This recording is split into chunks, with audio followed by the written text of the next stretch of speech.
Ray had been accused of repeatedly and violently raping the children.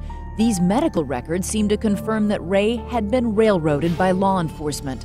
And as they grew into young adults, Matt and Katie came to the same haunting conclusion. We had been told that we had just suppressed it. We're blacking everything out. And when I finally realized I'm not blacking anything out, I remember everything else. I don't care if I was 5 or not. If something that violent was going on, I would have known. I can't imagine how much that must have eaten away. It does. And you don't know how to admit to him that you don't think it ever happened. How do you say that to somebody that you sent to prison for 20 years? Did you try and suppress it? Did you just try and not think about it? Deep down, I always knew that nothing happened, but didn't know what to do about it. For both Matt and Katie, the idea that they had helped send their innocent father to prison was simply too monstrous. Matt says that as his torment grew, he tried to bury his anguish with drugs. My life was kind of falling apart. I felt kind of like I was kind of like a Walking Dead type person, like was just going through the motions. What do you think that was? Was that anger? Was that guilt? I think confusion at the forefront. Yeah. It's just kind of being lost, and you feel like you've completely turned somebody's life upside down. It just kind of compiles on you, and it gets really difficult to deal with. In the fall of 2003, after years of failed appeals, Peter Camille made a last-ditch plea to Washington's governor, Gary Locke, to commute Ray's sentence. We didn't hear anything for, I think, over a year. December 23rd, 2004, I get a fax, congratulations. His sentence has been commuted to time served. In a move that stunned everyone involved in the case, the governor ordered Ray released within days. The commutation cited the suppressed medical records, the affair between Ray's second wife and supervising detective Mike Davidson, and other troubling aspects of the police investigation.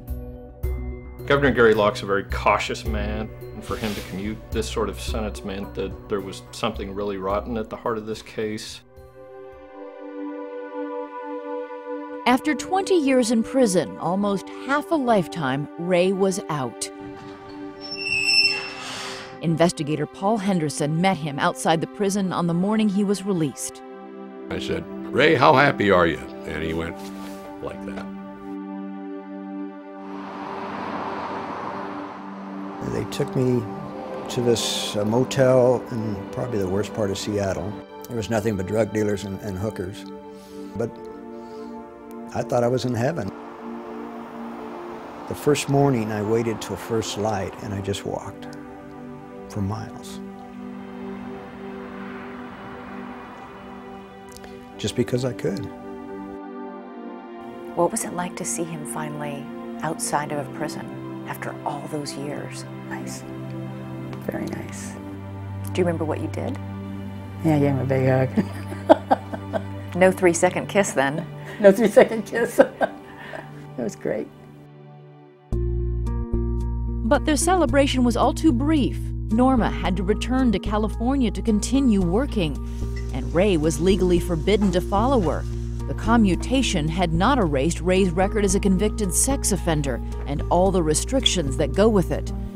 That might never have changed if reporter Ken Olsen hadn't pushed a still tormented Matt Spencer to finally break his silence. He was very angry.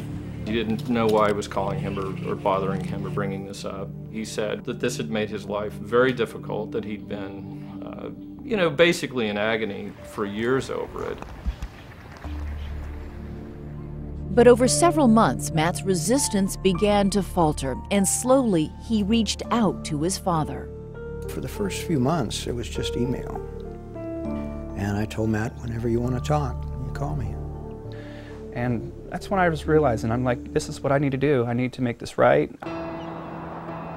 In the fall of 2006, Matt tried to leave the fears fostered by his mother behind and boarded a flight to Seattle. Even as he walked off the plane, Matt still worried about his safety. Even though you were pretty sure your dad was innocent and had been wrongly imprisoned, you were still scared. Right. Yeah. That's just because we didn't know him. We didn't know And I what type didn't of person know- he'd become inside there. I mean, I had my beanie on and stuff, looked all tough guy, and walked right past him. Knew who he was, went over and got a drink of water, and I came up behind him, And then I hear this voice over my shoulder, "You looking for your son?" and he turned around and just fell apart. I said, "Why did you walk by me?" He said, "I wanted to see if you had a gun in your waistband." I said, "What?" He said, "Yeah, Mom said if you ever got out, you'd come back and kill us all." I said, "Matt, you and I need to talk."